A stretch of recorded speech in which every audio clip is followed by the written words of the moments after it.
So, what do you want to talk about first? Immortality. So we can become vampires. Hopefully not vampires. Immortality. Okay, so Jenny, you're, I don't want to say this ironically, but you're an old hand at this when it comes to the singularity. So you know immortality is one of those first things that comes up. I think for a lot of people, immortality might not be the first thing that comes up, and they might not necessarily know what the connection is. A little bit of experience with the singularity, though, and people realize that okay, immortality then actually would be something. It would be a natural outcome, or at least it would be a possibility. That makes sense to you, right? Mm-hmm. And it makes sense because I mean, there's so many ways to reach immortality actually through this. So if we survive, hypothetically, so if there's no existential extinction event, so some sort of crisis that actually destroys humanity. So if we survive, then if we make it to that place, then it's almost assured that we would also either become biologically immortal, because there's a lot of ways to do that, or that we abandon or transfer ourselves from the, it's going to sound very nerdy, but biological substrate. If you're listening to this, you're probably a little bit nerdy, at least a little bit Nerds. nerdy. So you're probably okay with that. But from the biological substrate to some sort of some other sort of substrate. I mean, I shouldn't even really say. I was going to say silicon, but I don't. Not necessarily. It doesn't have to be silicon. It could be anything really, because then we get into. If you're a newbie, it might be a little complicated still, but this stuff does really start to make sense. So it's not like learning another language. It's not like that. It's actually, you just have to spend some time in it. But it is so mind blowing because any molecular pattern, and this is something that Turing talked about with his concept of the Turing machines. It's possible for a thinking machine to exist, say, with nanotechnology. So, like a cloud of little tiny nanobots could move around in a way that it's a nice imitation of the way a human brain would work, or the patterning of a human brain and how the neurons function. So, and that's just one of a myriad of different ways. So silicon maybe, but also it could be something else. And there's so many different ways that it could come about, immortality. That's the more advanced way, but there's also But what now you can take medicine, FDA approved medicine, which you read about. FDA approved medicine. So you're talking about a study. So that study that I was telling you about the other day, because I just follow this stuff, because that's what I got to do, because it's my job. Because I'm a novelist who writes about these things, but also a futurist. But yeah, so what you're referring to is it's a really interesting study that was it's real. So this isn't science fiction. It's funny though that some of the interviews in the media, the researchers, the professors that were working on this and published this article, they were talking about it sounding out there, like science fiction. So they know that they need to have a larger test, and so what they did was they did a trial where they took 9 people, and all of those guys. The reason why it definitely needs more study is because there were 9 guys, and they were all fairly close in age. They were all Caucasian.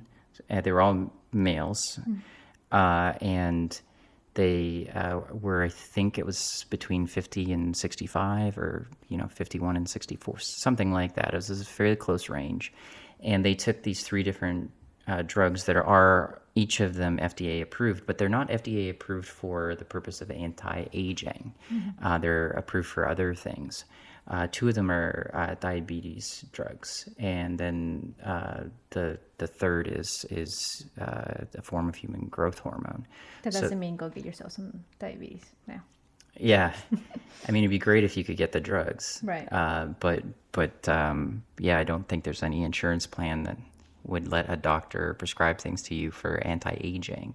But I mean, it's not just anti-aging. I mean, this was what happened. What you're referring to, and I got to remember that I'm talking to listeners. I'm talking to the tribe and whoever's listening to the podcast, and they may not have read this stuff. What they were actually able to accomplish was de-aging, and then that's what's really astounding, because it's done in humans. And de-aging has been achieved in mice before, but and that had something to do with telomeres, and telomeres are structures in the cells that the ends of them, the little caps on the ends of telomeres, they shorten, and they have all of our DNA within them. So the something that we know is that every time a cell divides, it's taking that information to make the copy of itself. But that the caps on the ends of telomeres are longer when we're younger. And they used to think that those caps were just like evolutionary leftovers, because it seemed like what was in the caps didn't code for anything in the organism. But since then, according to science, like all this, all those posts and clickbait that you see these days. But according to science, it's understood now that it's not junk DNA. That term is sort of an old term now. It's not junk DNA. Really, there was a purpose, and it was the protection of the code in the middle of the telomere, which is the important stuff. Because every time you copy something, I mean, anyone who's made multiple photocopies of something understands this, that the first copy can look pretty good, and the second copy might look identical, and you may not be able to tell the difference. But if you do 1,000 copies, by the time you get to that 1,000th one, and it almost looks like an old treasure map, because some mistake occurred somewhere. Like maybe you didn't hold it perfectly, or some dust got on it, or you hit the button too fast and the corner didn't photocopy, and so you have a big smudge, and that's going to end up in every copy from then on. Now, if a mistake happens in a section of a telomere that doesn't code for anything, that's not going to cause a problem. If it happens in a section that does code for something, then you end up with age-related diseases. So things like Parkinson's disease. Like the reason why these things happen when we get older, essentially, arthritis, is because our telomeres have gotten. It's one of the factors, is that the chances of us getting them increase because our telomeres aren't as long as they were when we were younger. This study that these guys did, this one was different, and it didn't focus on the telomeres. It focused on other biological markers, and it passes the smell test, even though there were only 9 guys. The reason there weren't more was just simply because they couldn't afford more.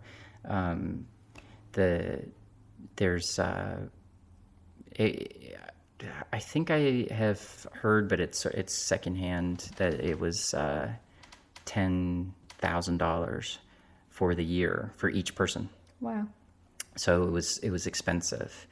And I suppose, the big drug companies aren't necessarily lining up to fund research into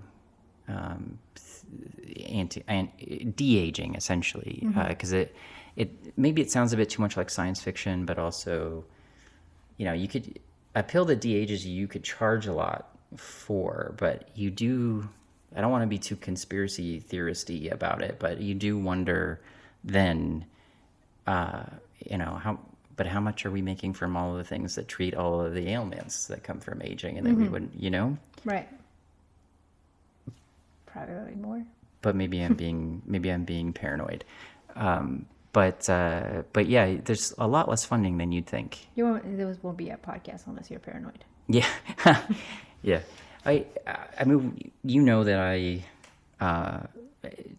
have friends that this is what they do. And my suspicion is that, from the conversations that I've had, it seems that even though they may not want to say it directly, the main reason why they've decided to go into researching anti-aging, kind of going into it rogue, is because of this, because they realize that going about it the normal way just wasn't going to get the job done. No.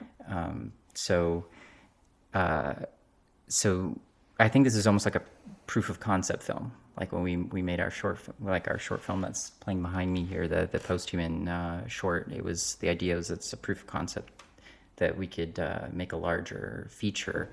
And I think the idea here was, do something really small and see if we get anything interesting. They thought they would. I mean, that's the hypothesis at the beginning. And then hopefully now that sparks the interest to do a larger study. So study over a longer period of time with a lot more participants, and also with a control group. They didn't have a control group. What is really interesting, though, is that the biomarkers seem to have demonstrated that on average they de-age 2.5 years.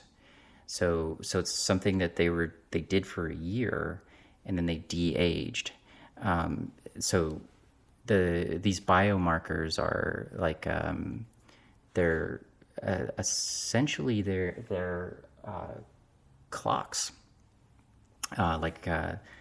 biological clocks that people can, if they look for these specific particular signs, then they can determine what your biological age is, which is different than your chronological age. So your chronological age is just whenever you were born, obviously, and your biological age might line up, but it may not.